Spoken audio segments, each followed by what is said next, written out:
Hello friends, good morning to all of you. आप सभी लोगों का टॉपर्स आईएएस के इस प्लेटफॉर्म पर स्वागत है। मैं सुदीप कुमार श्रीवास्तव, आपका science and technology faculty. Friends, आज के सेशन में हम लोग यूपीएससी प्रीलिम 2021 के साइंस एंड टेक्नोलॉजी सेक्शन के पेपर का एनालिसिस करने वाले हैं। जैसा कि आप सबको पता है कि 10 अक्टूबर को यूपीएससी ने अपना प्रीलिमिनरी एग्जाम 2021 का लिया था। तो आज उसी पेपर के हम लोग साइंस एंड टेक्नोलॉजी सेक्शन के क्वेश्चंस की एनालिसिस करेंगे और आपको उसका सटीक आंसर देने का प्रयास करेंगे। फ्रेंड्स, यूपीएससी का जो ट्रेंड होता है वो लगातार बदलता रहता है। ऐसा नहीं है कि यूपीएससी एक ही ट्रेंड पे लगातार प्रश्न पूछती है। हाँ, इतना जरूर है कि एक सिलेबस के दायरे के अंतर्गत वही प्रश्न पूछती है। तो हमारा ये एस्पिरेंट से कहना है कि सभी एस्पिरेंट यूपीएससी के दायरे में रह करके तैयारी करें, बेसिक्स को बहुत अच्छे तरीके से वो कवर करें, जिससे कि बेसिक क्वेश्चंस अगर पूछे जाएं तो वो उसका इजीली आंसर वो दे सके। ऐसा इस बार पेपर में हुआ है। इस बार के पेपर में बेसिक्स से क्वेश्चन ज़्यादा पूछे गए हैं, एनसीईआरटी बेस्ड क्वेश्चन ज़्यादा पूछे गए हैं, वन लाइनर क्वेश्चन ज़्यादा पूछे गए हैं, स्टैटिक क्वेश्चंस ज़्यादा पूछे गए हैं, बहुत ज़्यादा डायनेमिक डाइवर्सिफाई क्वेश्चंस, बहुत ज़्यादा एनालिटिकल क्वेश्चंस और बहुत ज़्यादा क्वेश्चंस को घुमा करके नहीं पूछा गया है। तो ये उन एस्पिरेंट्स के लिए अच्छा है जो तैयारी एक फ्लो में करते हैं, एक बेसिक फ्लो में करते हैं, उनके लिए सही रहता है। लेकिन जो बहुत हार्ड वर्क या बहुत स्मार्ट वर्क करके डायनेमिक वे में तैयारी करते हैं, उनके लिए तो ये आसान हो ही जाता है। बट थोड़ा सा चैलेंजिंग ये हो जाता है कि इस ऐसे प्रश्न जब आते हैं तो थोड़ा सा कट ऑफ बढ़ जाता है, कट ऑफ इंक्रीज हो जाएगा। तो मेरा ऐसा मानना है कि यूपीएससी प्रीलिम 2021 का जो पेपर हुआ है, इसका कट ऑफ पिछले जो पेपर हुए हैं उनसे थोड़ा सा ज़्यादा जाने की उम्मीद रहेगी। तो उस अकॉर्डिंग आप अपने आंसर को मिला लीजिएगा और अपने आप को एक एवेलुएट कर लीजिएगा कि आप किस लेवल पर हैं और कितना आपका स्कोर हो रहा है। तो आइए हम लोग शुरू करते हैं आज का session. UPSC prelims 2021 paper first GS का। इसमें आंसर क्वेश्चन पेपर हम लोग करेंगे, एनालिसिस भी करेंगे जनरल साइंस एंड टेक्नोलॉजी की। तो वन बाय वन एक एक क्वेश्चन को हम लोग समझने का प्रयास करेंगे और उसका आंसर भी आपको हम बताएंगे। जैसे पहला क्वेश्चन आया हुआ था कि with reference to recent developments regarding recombinant vector vaccines consider the following statement. यानी कि वेक्टर जो आपका वेक्टर रिकॉम्बिनेंट वेक्टर वैक्सीन के बारे में इनमें से कौन सा सही है। Genetic engineering is applied in the development of these vaccines, bacteria and viruses are used as vector. तो आपको ये जानना होगा कि ये टॉपिक जो है वो बायोटेक्नोलॉजी के बेसिक से है। ये टॉपिक बायोटेक्नोलॉजी के बेसिक से था और बायोटेक्नोलॉजी में जब हम स्टार्ट करते हैं पढ़ना तो रिकॉम्बिनेंट डीएनए टेक्नोलॉजी पढ़ते हैं, आरडीटी, रिकॉम्बिनेंट डीएनए टेक्नोलॉजी पढ़ते हैं। और रिकॉम्बिनेंट डीएनए टेक्नोलॉजी जो होती है वो पूरी तरह से जेनेटिक इंजीनियरिंग पर बेस्ड होती है। जीन को, डीएनए को काट के उसको अलग आइसोलेट करके फिर उसको जोड़ करके उससे नए कॉम्प्लीमेंट्री या उसके जो है वो फोटोकॉपी बनाई जाती है। इस पूरी प्रोसेस में जेनेटिक इंजीनियरिंग लगती है और एक ऑर्गेनिज्म के जीनोम को या डीएनए को निकाल करके दूसरे ऑर्गेनिज्म के डीएनए में इंसर्ट करना और उससे एक नए प्रकार का जो डीएनए बनता है, इसमें दो प्रकार के डीएनए होते हैं, उसको रिकॉम्बिनेंट डीएनए कहा जाता है। और इसको बनाने के लिए जो टेक्निक यूज की जाती है उसको रिकॉम्बिनेंट डीएनए टेक्नोलॉजी कहते हैं। तो अब कोरोना वायरस के समय में बहुत सारे प्रकार की वैक्सीन बनाई जा रही थी, तो उसमें एक रिकॉम्बिनेंट वेक्टर वैक्सीन भी बनाई गई, जिसमें हम लोगों ने जेनेटिक इंजीनियरिंग का सहारा लिया। यानी कि पहला स्टेटमेंट आपका सही है। और दूसरा, वेक्टर और वायरस दोनों का हम लोग यूज करते हैं रिकॉम्बिनेंट वेक्टर वैक्सीन बनाने में, दोनों में यूज करते हैं, इसलिए पहला और दूसरा दोनों आंसर इसका आपका सही है। It means option C is the correct answer of this question. इस क्वेश्चन का जो सही आंसर है वो आपका सी है, बोथ ए एंड बी। यहाँ पर मैंने इसका एक्सप्रेशन भी दे दिया है, अगर आपको जरूरत पड़ेगी तो आप इसको देख सकते हैं और पढ़ सकते हैं रिसेंटली कि एक्सप्रेशन इसका क्या होगा। सेकेंड क्वेश्चन हमारा पूछा गया था, इन the context of hereditary disease, consider the following statement. Hereditary disease के बारे में निम्नलिखित में से जो स्टेटमेंट दिए गए हैं उन पर ध्यान दीजिए। आनुवांशिक रोग जो होते हैं वो दो तरह से होते हैं। देखो, ये एक प्रकार के जीन पे डिपेंड होते हैं और डीएनए पे डिपेंड होते हैं। तो जहां जहां पर जीन और डीएनए होंगे उसमें डिफेक्ट्स होने से डिजीज हो सकते हैं। तो मेनली हम लोग जानते हैं कि जो डीएनए होता है या जीन होता है वो न्यूक्लियस के अंदर होता है। वो कहाँ पर होगा? वो न्यूक्लियस के अंदर होता है। इतना हम लोग जानते हैं कि डीएनए हमेशा कहाँ पर होता है? न्यूक्लियस के अंदर होता है। लेकिन हमको जानना होगा कि न्यूक्लियस के अलावा भी डीएनए होता है। न्यूक्लियस के अलावा भी डीएनए एक तो माइटोकॉन्ड्रिया में होता है और प्लांट के केस में क्लोरोप्लास्ट में भी होता है। तो माइटोकॉन्ड्रियल डीएनए को एमडीएनए कहा जाता है, माइटोकॉन्ड्रियल डीएनए कहते हैं। तो माइटोकॉन्ड्रियल डीएनए में लगभग 37 जीन पाए जाते हैं और इससे लगभग 13 प्रकार की प्रोटीन का निर्माण किया जाता है। तो ये जो 37 जीन्स हैं इसमें भी डिफेक्ट हो सकता है और बच्चों में जो पैदा होने वाले बच्चे हैं उनमें हेरिडिटरी डिजीज हो सकती है। तो पहला ऑप्शन दिया हुआ है, passing on mitochondrial disease from parent to child can be prevented by mitochondrial replacement therapy. Mitochondrial replacement therapy MRT कहा जाता है, आइदर बिफोर और after in vitro fertilization of egg. ये कह रहा है कि अगर माइटोकॉन्ड्रियल डीएनए डिफेक्ट है, माइटोकॉन्ड्रियल डिजीज जो पेरेंट्स से बच्चों में जाती है उसको रोकने के लिए माइटोकॉन्ड्रियल रिप्लेसमेंट ट्रीटमेंट या तो आईवीएफ के पहले या आईवीएफ के बाद हम उसमें से वो माइटोकॉन्ड्रियल डिफेक्टेड डीएनए को निकाल करके इससे हम रोक सकते हैं। इस डिजीज को होने से हम लोग रोक सकते हैं। तो ये बात सही है, क्योंकि जो फीमेल होती हैं, फीमेल के न्यूक्लियस, फीमेल की जो एग सेल होता है, एग सेल में न्यूक्लियस भी होता है और उसके बाहर क्या होगा? माइटोकॉन्ड्रिया होगा और उस माइटोकॉन्ड्रिया में क्या होंगे? डीएनए होंगे। तो अगर ये डीएनए फीमेल में जो माइटोकॉन्ड्रिया है इसमें जो डीएनए है अगर वो डिफेक्टेड है तो जब ये कोई स्पर्म इसको फर्टिलाइज करेगा और फिर इससे जायगोट बनेगा तो उस जायगोट में डिफेक्टेड डीएनए रहेगा और जायगोट से जब एम्ब्रियो बनेगा और जब वो इन्फेंट बनेगा, बच्चा बनेगा, तो उसमें भी वो डिजीज हो जाएगी।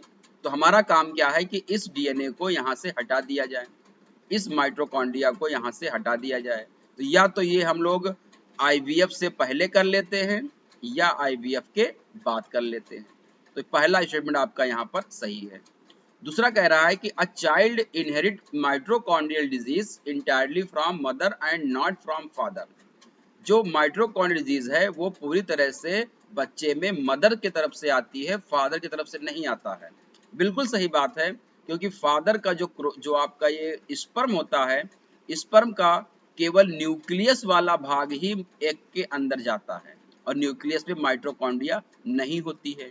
तो फादर माइटोकॉन्ड्रियल डिजीज के लिए रिस्पॉन्सिबल नहीं है, क्योंकि मदर एग जो होता है, पूरा एग मदर का फर्टिलाइज होता है और उस एग में माइटोकॉन्ड्रिया होता है, इसलिए हमेशा मदर जो होती है माइटोकॉन्ड्रियल डिजीज के लिए रिस्पॉन्सिबल होती है। तो दूसरा स्टेटमेंट भी आपका सही है।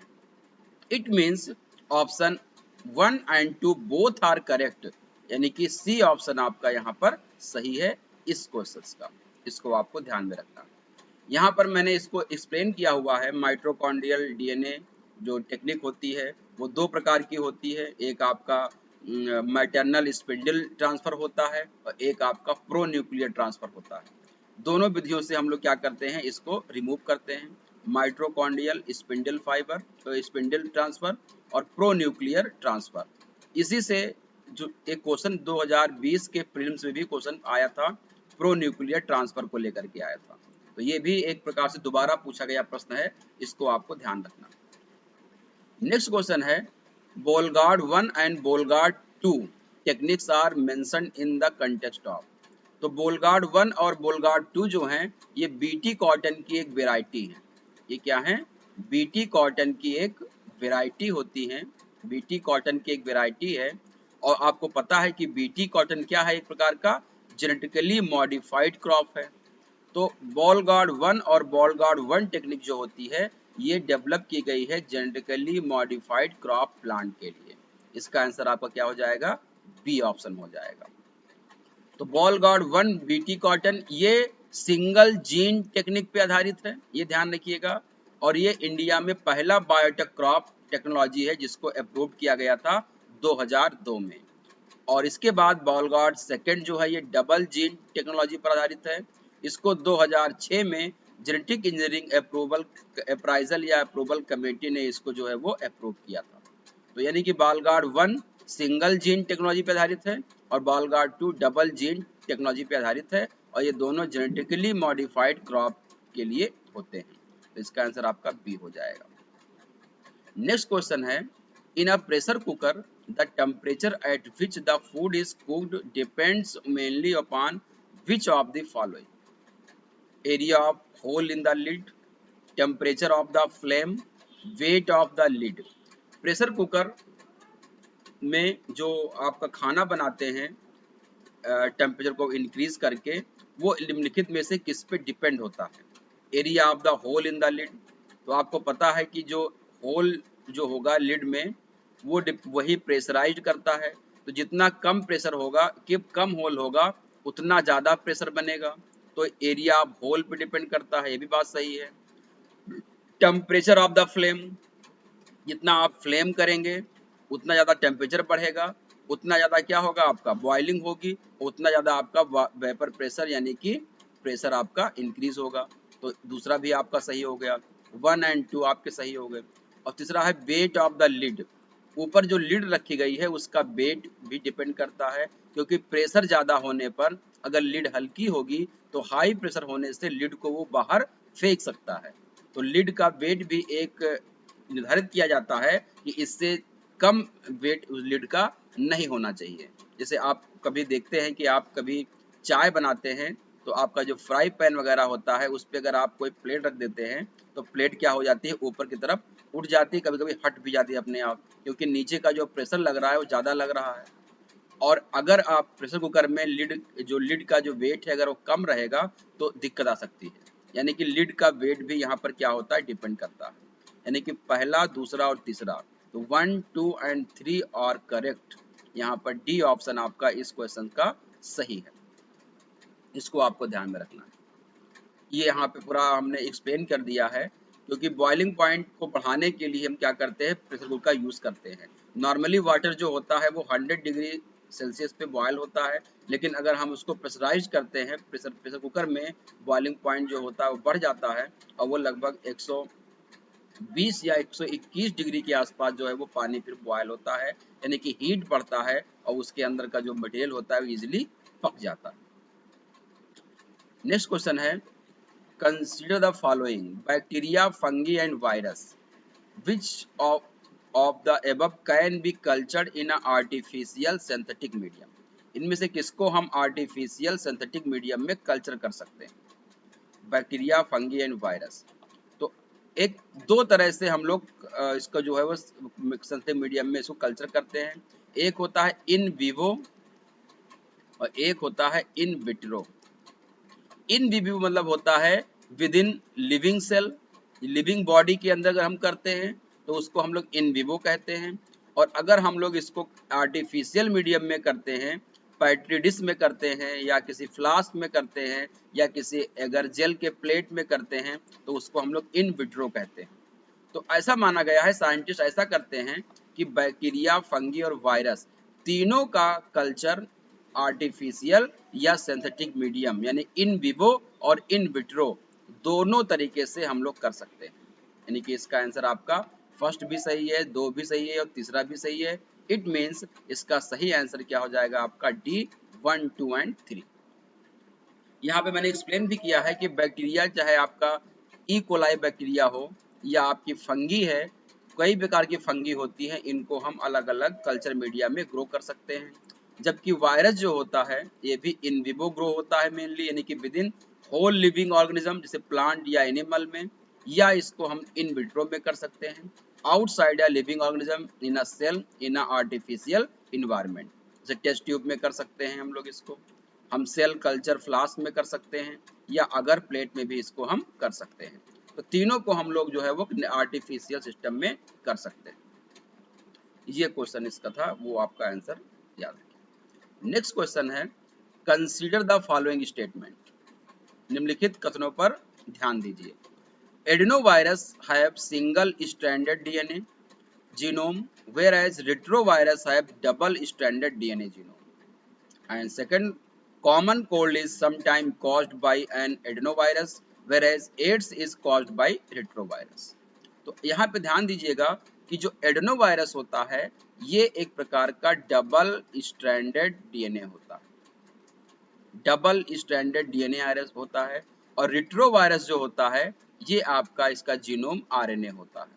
तो ये आपका आंसर गलत हो गया, यहाँ पे सिंगल दिया हुआ है, यहाँ पे डीएनए दिया हुआ है, तो ये आपका गलत हो गया। एडेनोवायरस हमेशा डबल स्टैंडर्ड डीएनए होते हैं और रिट्रोवायरस जो होते हैं वो आरएनए जीनोम के होते हैं। फर्स्ट इज रॉन्ग, तो अगर पहला गलत हो गया है इसका मतलब आपका स्टेटमेंट वन गलत है और ये गलत है, बचा आपका दूसरा और चौथा। Common cold is sometime caused by adenovirus whereas AIDS is caused by retrovirus. AIDS हमेशा जो होता है वो रिट्रोवायरस से होता है, यानी कि एचआईवी जो होता है एक प्रकार का रिट्रोवायरस फैमिली से आता है, तो ये वाला स्टेटमेंट सही है। और कॉमन कोल्ड जो होते हैं वो भी एडेनोवायरस से ही मोस्टली होते हैं, तो ये भी स्टेटमेंट आपका सही है। It means 2 is correct and 1 is wrong, यानी कि इसका सही आंसर क्या हो जाएगा आपका बी है। 6 का सही आंसर क्या है आपका बी। एडेनोवायरस एक प्रकार का एडेनोवायरडी फैमिली से होता है, इसका साइज लगभग 90 से 100 नैनोमीटर के आसपास होता है। न्यूक्लियो प्रोटीन इसमें जो होती है इसमें लिपिड बाइलेयर नहीं होती है, और ये जो होते हैं ये single standard double standard RNA होता है, ये आपको ध्यान में रखना है। और आरएनए जो रिट्रोवायरस सिंगल स्टैंडर्ड आरएनए होता है। एडेनोवायरस से मोस्टली आप देख पा रहे हैं यहाँ पे कॉमन कोल्ड होता है, फ्लू लाइक सिम्टम्स आ जाते हैं, फीवर होता है, सोर थ्रोट होता है, एक्यूट ब्रोंकाइटिस होती है, निमोनिया होता है, पिंक आई होती है, एक्यूट गैस्ट्रोएंटेराइटिस हो जाता है, स्टमक में पेन होता है, इन्फ्लामेशन हो जाता है। तो कॉमन कोल्ड जो होता है वो एडेनोवायरस से होता है, इसको आपको ध्यान में रखना। Double standard DNA virus, adenovirus, herp virus और पोक्सो वायरस, ये आपके डबल स्टैंडर्ड होते हैं। सिंगल स्टैंडर्ड आरएनए वायरस जो होता है आपका ये पार्बो वायरस होते हैं। डबल स्टैंडर्ड वायरस आपके reo virus, single standard virus आपका sense RNA, picorna virus, toga virus, single standard RNA virus sense RNA, orthomyxo virus, rhabdo virus, single standard RNA RT virus, sense RNA, DNA intermediate in life cycle retrovirus, और double standard DNA RT virus आपका hepadna virus. तो ये कुछ common virus है जो exam में आपसे पूछ सकता है, इनको आपको ध्यान में रखना। नेक्स्ट है what can dissolve more substance than any other liquid because, sorry, water can dissolve more substance than any other liquid because water सबसे ज्यादा सब्सटेंस को अपने अंदर डिसॉल्व कर लेता है किसी अन्य लिक्विड के द्वारा के अलावा। तो वाटर की ऐसी क्या प्रॉपर्टी है कि वाटर अधिकांश सब्सटेंस को अपने अंदर डिसॉल्व कर लेता है। तो वाटर के अंदर प्रॉपर्टी होने के कारण इसको हम लोग यूनिवर्सल सॉल्वेंट कहते हैं। इसको क्या कहते हैं? यूनिवर्सल सॉल्वेंट के नाम से जानते हैं। वाटर को हम लोग यूनिवर्सल सॉल्वेंट कहते हैं क्योंकि इसमें सभी चीजें आसानी से घुल जाती हैं। आसानी से घुलने के पीछे का जो रीजन क्या है, अगर वाटर का आप केमिकल फार्मूला देखते हैं, स्ट्रक्चर देखते हैं, तो आप पाते हैं इसमें कि H2O में एक ऑक्सीजन और 2 हाइड्रोजन होते हैं। ऑक्सीजन जो होता है ये नेगेटिवली चार्ज होता है, इस पे एक नेगेटिव चार्ज डेवलप हो जाता है, और हाइड्रोजन आयन पे दोनों पे पार्शियली पॉजिटिव चार्ज डेवलप हो जाता है। तो इसमें पोलैरिटी हो जाती है, एक आपका नेगेटिव पोल, एक आपका पॉजिटिव पोल। तो ये क्या हो जाता है एग्जैक्टली बाईपोलर या इसको डाईपोल बन जाता है, ये डाईपोलर हो जाता है, या कभी कभी इसको ट्राईपोलर भी हम लोग कह सकते हैं क्योंकि इसमें क्या है 2 H आयन है और एक आपका नेगेटिव आयन है। तो ये आपका ट्राईपोलर या डाईपोलर, क्योंकि डाईपोलर क्यों? क्योंकि नेगेटिव और पॉजिटिव है, और ट्राईपोलर क्यों? एक नेगेटिव और 2 पॉजिटिव है। अब यहाँ पर क्या होगा, जैसे मान लीजिए NaCl यहाँ पे डाला गया, तो NaCl में क्या है, Cl माइनस होता है और आपका Na प्लस होता है। तो नेगेटिव आयन क्या करेगा, प्लस को अपनी तरफ आकर्षित कर लेगा और Cl क्या करेगा, ये H को अपनी तरफ, Cl जो है H के पास चला जाएगा। तो इस प्रकार से चीजें आपस में डिसॉल्व हो जाती है। तो यानी कि चूंकि इसके पास दो पोलरिटी होती हैं, नेगेटिव और पॉजिटिव दोनों होती हैं, डाईपोलर होता है, इसलिए अधिकांश सब्सटेंस को अपने पास खींच लेता है और अट्रैक्ट कर लेता है और हाइड्रोजन बॉन्डिंग कर लेता है या और प्रकार की बॉन्डिंग बना करके स्टेबल कंपाउंड बनाने का काम करता है। तो इसका सही आंसर क्या हो जाएगा, it is dipolar in nature. ये डाईपोलर नेचर होने के कारण क्या होता है, ये यूनिवर्सल सॉल्वेंट हो जाता है। तो A is the correct answer. यहाँ पे लिखा गया है water is called the universal solvent because it is capable of dissolving more substance than any other liquid. This is important to every living thing on earth. इसमें property जो आपकी बताई गई है वही हाइड्रोजन आयन में कि ऑक्सीजन और हाइड्रोजन के पास one side hydrogen has positive electrical charge और other side oxygen has the negative charge. इस प्रकार से क्या करता है, water molecule attract to many other different type of molecule को अट्रैक्ट करता है, सोडियम क्लोराइड को करेगा। तो इसको आपको ध्यान में रखना। Next, with reference to street light how do sodium lamp differ from LED lamp. Street light के रूप में जो हम यूज करते हैं सोडियम लैम्प को और एलईडी को, उनमें क्या डिफरेंस है। Sodium lamp produce light in 360 degree but it is not so in the case of LED lamp. बिल्कुल सही है। सोडियम लैम्प जो होता है, सोडियम लैम्प जो होता है वो अपने लाइट को 360 डिग्री में इमिट करता है, 360 डिग्री में इमिट करता है। जबकि जो एलईडी जो होती है, एलईडी जो होती है वो केवल 180 डिग्री में लाइट को इमिट करता है। ये 180 डिग्री में करता है और ये जो होता है 360 डिग्री में करता है। तो 1 is correct. At street light sodium lamp have longer life span than LED lamp. तो कभी भी ध्यान रखिएगा कि सोडियम लैम्प की जो लाइफ स्पैन होगी कभी भी एलईडी से ज्यादा नहीं हो सकती है। सोडियम लैम्प जो है वो मेनली 12,000 से 14,000 घंटे तक चल सकती है, जबकि एलईडी जो होता है वो 40,000 आवर तक भी इजीली चल सकता है। तो दूसरा स्टेटमेंट आपका यहाँ पे गलत हो गया।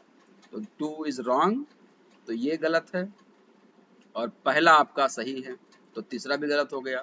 तो पहले या तीसरे में से कोई सही होगा। तो दूसरा भी गलत है आपका, तो दूसरा ये गलत हो गया। तो आपका बचा कौन सा, 1 और 3। सी अपने आप बच गया। ये सी आप पढ़े या ना पढ़े, पढ़ सकते हैं एक बार। The spectrum of visible light from sodium lamp is almost monochromatic. बिल्कुल सही है। सोडियम लैम्प जो होता है, सोडियम हमेशा क्या करेगा, येलो कलर देता है, तो हमेशा क्या होगा, ये मोनोक्रोमेटिक होता है। जबकि एलईडी लैम्प जो होता है वो सिग्निफिकेंट कलर को ऑफर करता है स्ट्रीट लाइट में। तो 3 इज द करेक्ट आंसर। तो 1 और 3 आर करेक्ट।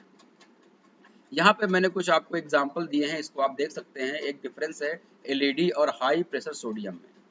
जैसे यहाँ पर पूछा गया था कि इसका लाइफ स्पैन, तो इसका 14,000 है, इसका यहाँ पे देखिए 40,000 से 60,000 तक होता है। और डायरेक्शनली इसकी क्या है, ये जो होता है वो ओमनी डायरेक्शनल होता है, यानी कि 360 डिग्री पे होता है। ये केवल 180 डिग्री पे करता है। दूसरा ये वाला गलत, पहला वाला आपका स्टेटमेंट था। और दूसरा आपका कलर था, तो ये हमेशा जो है येलो कलर देता है और ये सभी कलर दे सकता है, रेंज ऑफ कलर देता है। यानी कि आपका यही 3 ऑप्शन यहाँ पे पूछे गए थे। ये इसको आपको ध्यान में रखना। नेक्स्ट क्वेश्चन है the term ACE2 is talked about in the context of. तो पिछले 2 सालों से कोरोना वायरस को लेकर के काफी न्यूज़पेपर में ऐसे टर्म आते रहे हैं और द हिंदू ने काफी ऐसे टर्म को हाईलाइट किया था। ACE2 एग्जैक्टली ACE2 जो होता है ये है क्या, इसको थोड़ा समझिएगा कि हमारी बॉडी की जो हमारे जो ऑर्गन्स होते हैं उनके जो टिश्यू के जो होते सेल जो होते हैं, सेल के ऊपर एक प्रकार का प्रोटीन पाया जाता है। सेल पे एक प्रोटीन पाई जाती है, इसको हम लोग ACE2 कहते हैं। और कोरोना वायरस के ऊपर जो स्पाइक प्रोटीन लगे होते हैं, वो स्पाइक प्रोटीन क्या करते हैं, इजिली आकर के इससे बाइंड हो जाते हैं और ये ACE2 जो होता है ये इस कोरोना वायरस को सेल के अंदर इंटर कराने के लिए रास्ता प्रदान करता है।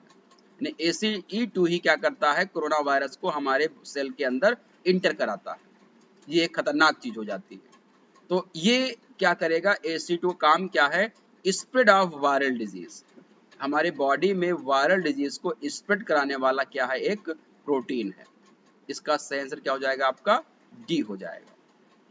अगर हम इसका फुल फॉर्म देखते हैं तो angiotensin converting enzyme 2, angiotensin converting enzyme 2, या इसको ACE2 रिसेप्टर के नाम से जाना जाता है।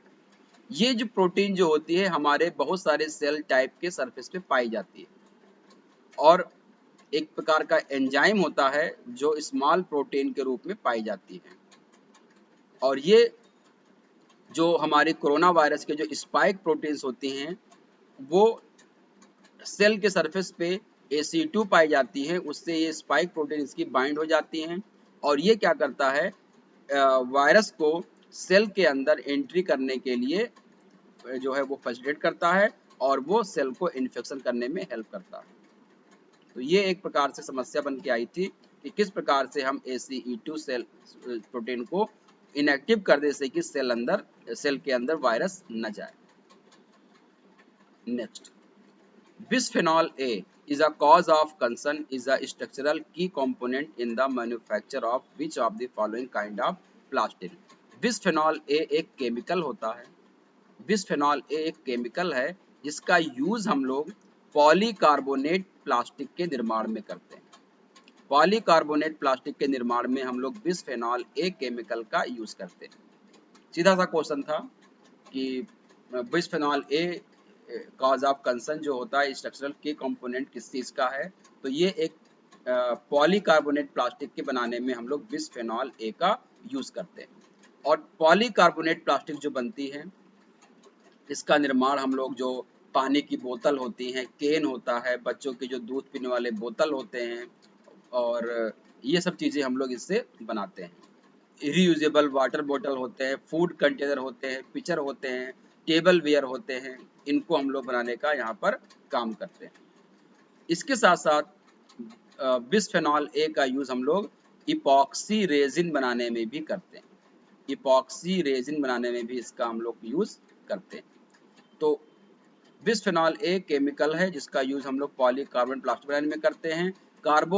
पॉलीकार्बोनेट प्लास्टिक का यूज हम लोग एक हार्ड प्लास्टिक होती है जिससे हम लोग baby bottle, reusable water bottle, food container, pitcher, table ware, ये सब बनाने में हम लोग इसमें हेल्प करते हैं।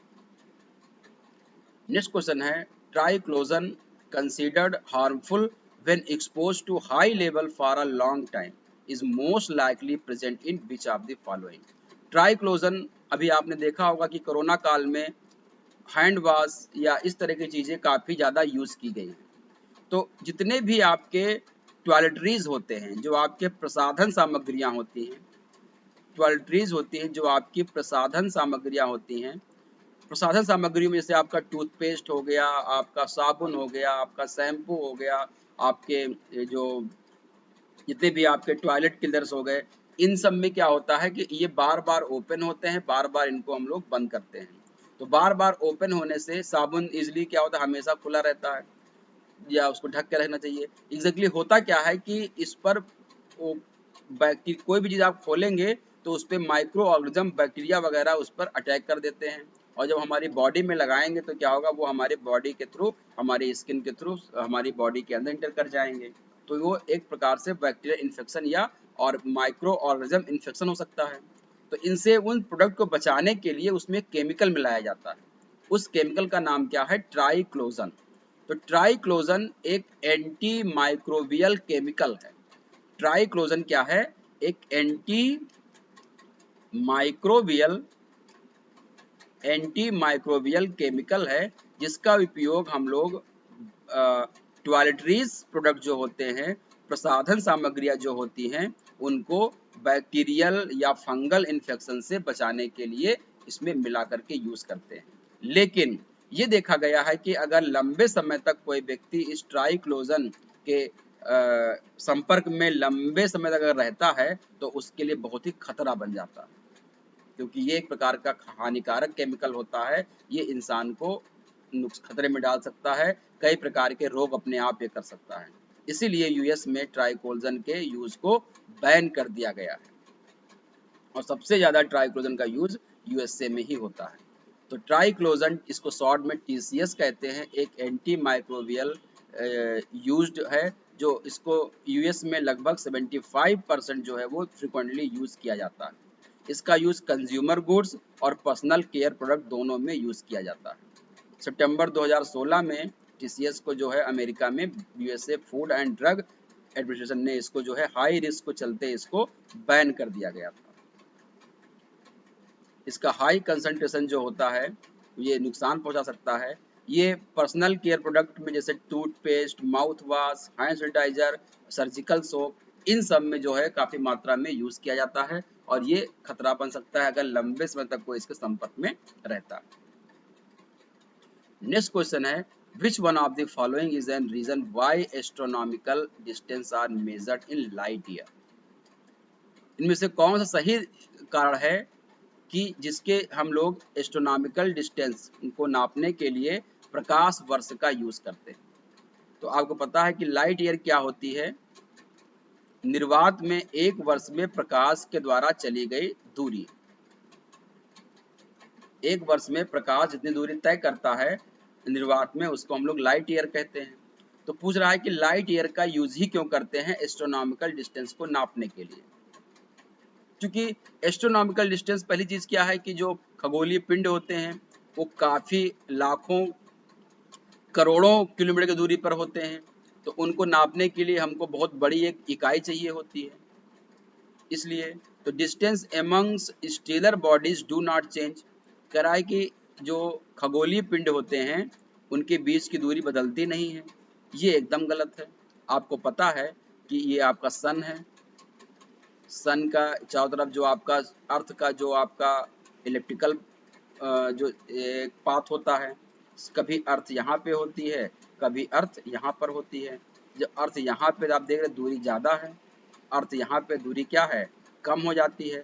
तो पहला स्टेटमेंट तो गलत हो गया कि स्टेलर बॉडी बात चेंज नहीं होती है। दूसरा, gravity of stellar body does not change, कह रहा है कि ग्रेविटी जो होती है चेंज नहीं होती है। तो ग्रेविटी चेंज हो सकती है अगर कोई मास इस पे आकर ऐड हो गया है या कोई मास इस पे से निकल गया है, तो क्योंकि ग्रेविटी जो होती है वो मास पे डिपेंड करती है।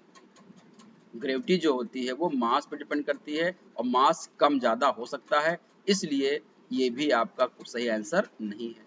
Light travel always travel in straight line, कह रहा लाइट हमेशा सीधी रेखा में चलती है। सीधी रेखा में चलती हमको प्रतीत होती है, अपीयर होती है, लेकिन आइंस्टीन ने बताया था कि लाइट जो होती है वो जो आपके ग्रेविटेशनल जो वेव्स होती हैं उसके द्वारा क्या होती है, ये बेंड होती जाती है और उसकी तरफ ये मुड़ सकती है। साथ ही साथ जो आपके ब्लैक होल वगैरह होते हैं वहां पर भी लाइट क्या हो जाती है, उसकी पूरी तरह से क्या होती है, उसको एब्जॉर्ब कर ली जाती है। तो ये भी क्या है, लाइट ट्रेवल स्ट्रेट लाइन, ये छोटे दूरी के लिए सही है, लंबी दूरी के लिए ये भी सही नहीं है। Speed of light is always same, जो लाइट की स्पीड है वो हमेशा एक जैसी होती है, यही आंसर है। निर्वात में अगर देखेंगे तो 3 × 10⁸ मीटर पर सेकेंड के हिसाब से चलती है। तो लाइट की जो स्पीड होती है वो कभी भी चेंज नहीं होती है, इसीलिए हम खगोलीय पिंड की दूरी को मेजर करने के लिए लाइट ईयर का यूज करते हैं। Speed of light is constant throughout the universe and is known as high precision. तो ये मेनली रीजन है जिसकी वजह से हम क्या करते हैं कि लाइट ईयर को यूज करते हैं। तो ये सारे क्वेश्चन जो थे वो आपके यूपीएससी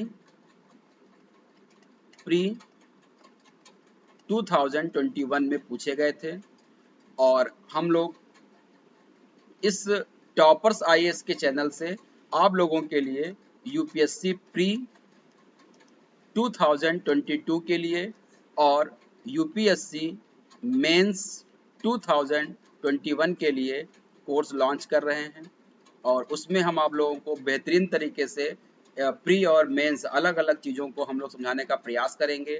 मेंस में कौन कौन से टॉपिक आपके लिए इम्पॉर्टेंट है, मेंस के लिए कौन कौन से आपको मटेरियल की रिक्वायरमेंट होती है, मेंस में क्वेश्चंस कैसे पूछे जाते हैं क्वेश्चन आंसर लिखने का उनका सही तरीका क्या है, क्या क्या चीज़ें हमको अपने आंसर में इनपुट करनी चाहिए जिससे कि हम लोग बेहतरीन मार्क्स ला सकते हैं। इन सब चीज़ों पे हम लोग लगातार डिस्कस करेंगे, आपके साथ जुड़ेंगे।